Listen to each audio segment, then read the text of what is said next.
এখন বাজে সকাল 6টা। আমার দিনটা শুরু হলো এখন থেকে। এখন যেহেতু ছেলের স্কুল নেই তাই একটু দেরি করে উঠছি। এখন 6টা বাজে আর এই জাস্ট উঠে এখন নিচে যাচ্ছি। তো চলো নিচে যাই। আর নিচে যেয়ে আগে কাজ হচ্ছে ব্রাশ করা। তার আগে দেখো বাইরেটা তোমাদেরকে একটু দেখিয়ে দিচ্ছি। কাল রাত্রে বৃষ্টি হচ্ছে, তুলসীতলায় পুরো জল জমে গেছে। এখনও কিন্তু গুড়ি গুড়ি বৃষ্টি পড়ছে। আর তুলসীতলায় জলটা জমে যায় যেহেতু নালিতে সরু একটা পাইপ লাগানো, তো ওই পাইপের মধ্যে ওই ছোটো ছোটো সুপারিগুলো পড়ে আটকে যায়। তার জন্যই যখনই বৃষ্টি হয় তখনই জলটা জমে যায়।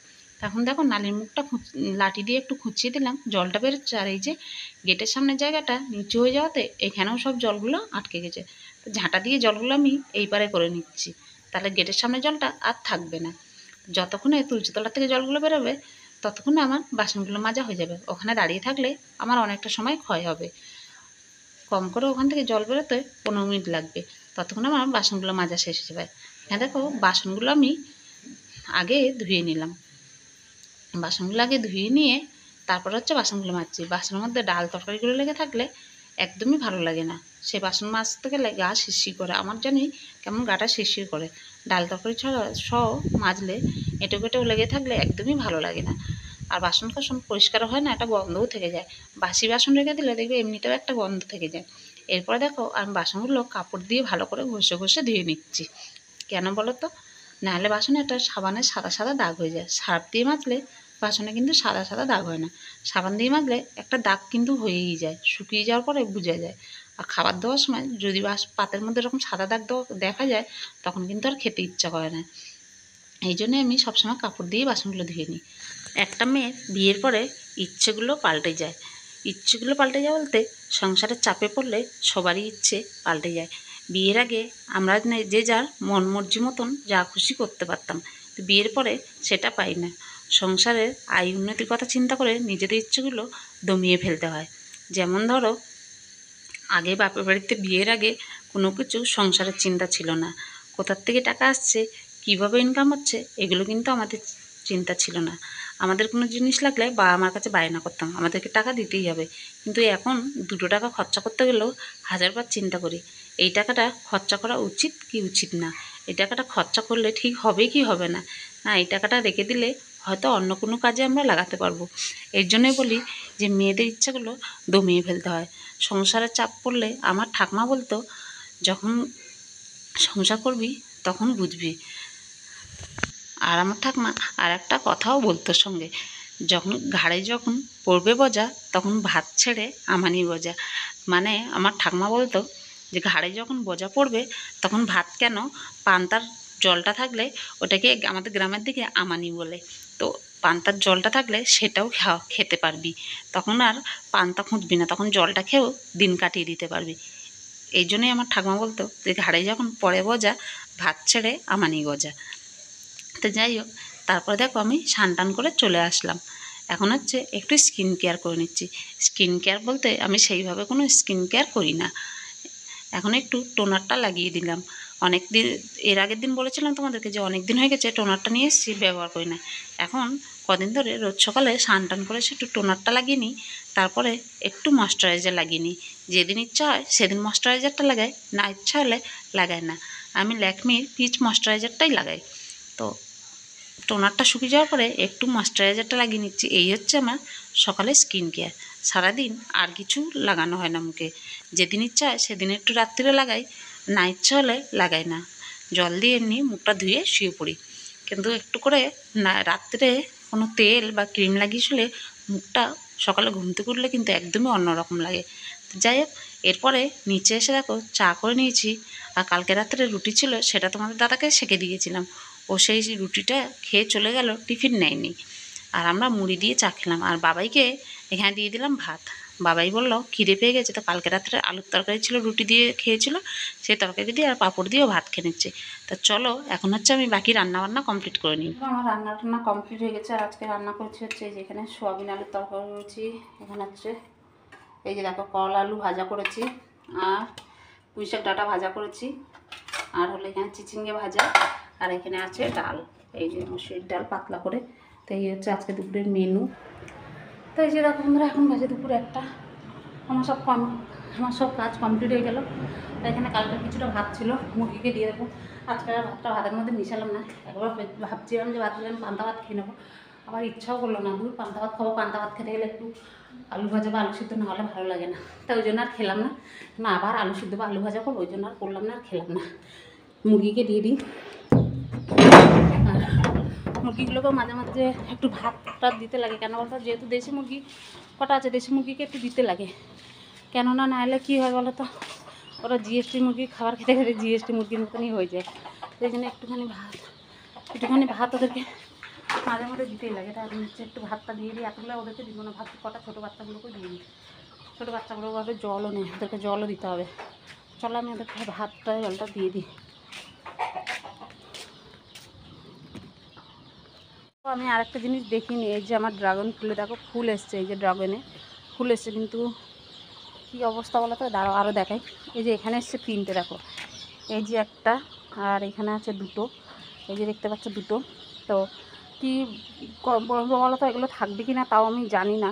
এগুলো ফুল আসার সঙ্গে সঙ্গে এত লাল পিঁপড়ের উপদ্রব, মানে ড্রাগনের ফুল আসার সঙ্গে সঙ্গে এত লাল পিঁপড়ে হয় না, কি বলবো। এখানে 3টে, আর এই যে এখানে দেখালাম একটা, আর এই যে এখানে দেখো এখানে এসছে, এই যে এই দেখো এই একটা, আর ওই মাথায় একটা আসছে। তো কটা থাকবে আমি কিছুই জানি না। এত লাল পিঁপড়ের উপদ্রব বেড়ে যায় না এই ড্রাগন ফুলে, কী বলবো আর। তো যাই হোক, ওই গাছটাতে এসছে কিনা দেখি। না, এই গাছটাতে এখনও আসেনি। এই গাছটাতে এখনও কোনো ফুল টুল দেখতে পাচ্ছি না, আপাতত চোখে পড়ছে না। আর এটাতে যে ফুল এসছে সেটা আমি খেয়ালও করিনি, এখন আমার চোখে পড়লো। কিন্তু দেখো এই যে দেখি লাল পিঁপড়েগুলো তোমাদেরকে দেখাতে পাচ্ছি কিনা, দেখা যাচ্ছে কিনা এনে দেখো। এই যে ফুলের মাথার মধ্যে দেখো কত লাল পিঁপড়ে, দেখো দেখতে পাচ্ছ, দেখো ফুলগুলোর মাথার মধ্যে লাল পিঁপড়ে ভর্তি হয়ে গেছে। দেখো এত লাল পিঁপড়ের উপর। দুপুরে পরে চলে আসলাম একদম সন্ধ্যাবেলায়। এখন বাজে সন্ধে 6টা, আর এখন হচ্ছে বাবাইকে খেতে দেবো, কেননা ওর টিউশনি মাস্টার আসবে। আর আজকে দুপুরে একটু তাড়াতাড়ি খেয়েছে, তার জন্য ওর একটু তাড়াতাড়ি খিদেও পেয়ে গেছে। আর ওকে খাবার দিলে একটু টাইম লাগবে খেতে, তার আগে ওই টিউশনি মাস্টার চলে আসে, তার জন্যে। তো এখন দেখো আমি এখানে নেমে আসলাম, এসে ওকে একটু স্যান্ডউইচ বানিয়ে দেবো। তার জন্য আমি একটু শসা কেটে নিচ্ছি আর একটু পেঁয়াজ কেটে নিচ্ছি। অনেক দিন থেকে স্যান্ডউইচ খাবো করছিল, কিন্তু যেহেতু ঘরে শসা টসা থাকতো না, যখন শসা থাকে তখন ব্রেড থাকে না, আর যখন ব্রেড থাকে তো তখন শসা থাকে না, এর জন্য ওকে স্যান্ডউইচ বানিয়ে দিতে পারতাম না। তো আজকে স্যান্ডউইচটা বানিয়ে দিচ্ছি। আর আগের দিন বাজারে গেছিলাম, তখনও ব্রাউন ব্রেডটা নিয়েছিল। বললো ব্রাউন ব্রেডটা খেতে ভালো লাগে মা, আমাকে ব্রাউন ব্রেডটা কিনে নিয়ে চল আমার জন্য। তো ব্রাউন ব্রেডটা নিয়েছি না, ব্রাউন ব্রেডটা সত্যি হোয়াইট ব্রেডের থেকে ব্রাউন ব্রেডটা খেতে কিন্তু বেশি টেস্টি লাগে, আমার কাছেও বেশি টেস্টি লাগে। আর এটা খাওয়া ভালো, কিন্তু হোয়াইট ব্রেডটা ময়দার হয় আর এটা কিন্তু আটা দিয়ে। তো আমার মনে হয় স্বাস্থ্যের পক্ষে ব্রাউন ব্রেডটা খাওয়াই ভালো। তো সবসময় হাতের কাছে ব্রাউন ব্রেডটা পাওয়া যায় না আমাদের এখানে, দিন বাজারে গেলে তাহলেই পাওয়া যায়। তো যাই হোক, আমি এখানে দেখো একটু মেয়োনিজ লাগিয়ে দিলাম, আর তারপরে দিয়ে দিচ্ছি এখন শসা আর পেঁয়াজ। শসা পেঁয়াজটা দিয়ে সাজিয়ে দিয়ে ওপর দিয়ে দেবো আমি হচ্ছে একটু লবণ আর হচ্ছে পেঁয়াজ। তো চলো আমি এখানে লবণ আর পেঁয়াজটা দিয়ে নিই, দিয়ে ওকে একটু স্যান্ডউইচটা ভালো করে সেঁকে দেবো আমি। আর এর মধ্যে দিয়ে দেবো একটুখানি হচ্ছে চিজ। তো চলো পেঁয়াজটা দিয়ে লবণ গোলমরিচটা দিয়ে দিই, লবণ গোলমরিচটা দিয়ে তারপরে এর মধ্যে একটা চিজ দিয়ে দেবো। তোমরা বলতে পারো যে এদিকে ছেলেকে বলছো যে ছেলের চেহারা ভারী হয়ে যাচ্ছে, তারপরে তোমার ছেলেকে চিজ খাওয়াচ্ছি এই কারণে, চিজটা আমার আগে এনে রাখা ছিল।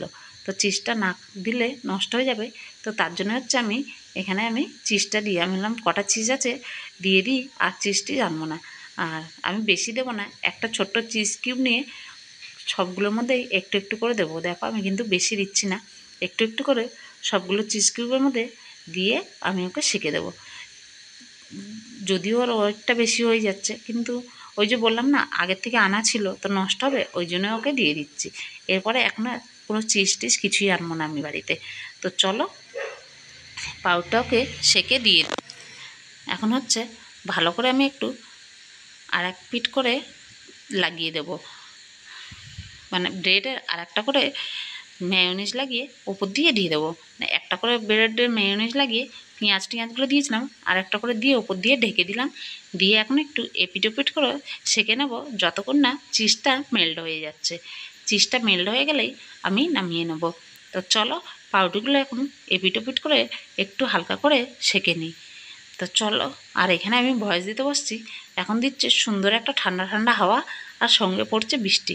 দারুণ লাগছে বসে ভয়েসটা দিতে।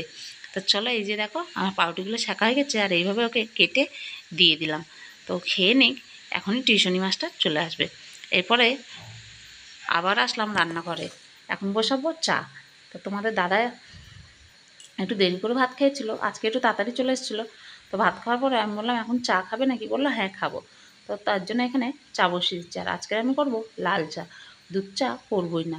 যেহেতু তোমাদের দাদা একটু দেরি করে বিকালে ভাত খেয়ে উঠেছে, তো ওই জন্য আর দুধ চা করবো না। জানি লাল চা করলে চিল্লাবে, কিন্তু আমি লাল চাই করবো। তার সঙ্গে সঙ্গে এখানে বসিয়ে দিলাম আমি তরকারিগুলো গরম। চিচিঙে ভাজা করেছিলাম সকালে, ওইদিকে চিচিঙে ভাজাটা গরম বসিয়ে দিলাম। আর এইদিকে আমি কাপের মধ্যে করে একটু করে বিট লবণ দিয়ে নিচ্ছি। তোমাদের দাদা লবণ খায় না, কিন্তু আমি, আমার ভাসুর আর আমার শাশুড়ি খাবো। ওদেরকে লাল চা ছেঁকে দিয়ে আমি খাবো একটু লেবু দিয়ে চা। লাল চাটা আমার লেবু দিয়ে বেশ ভালো লাগে।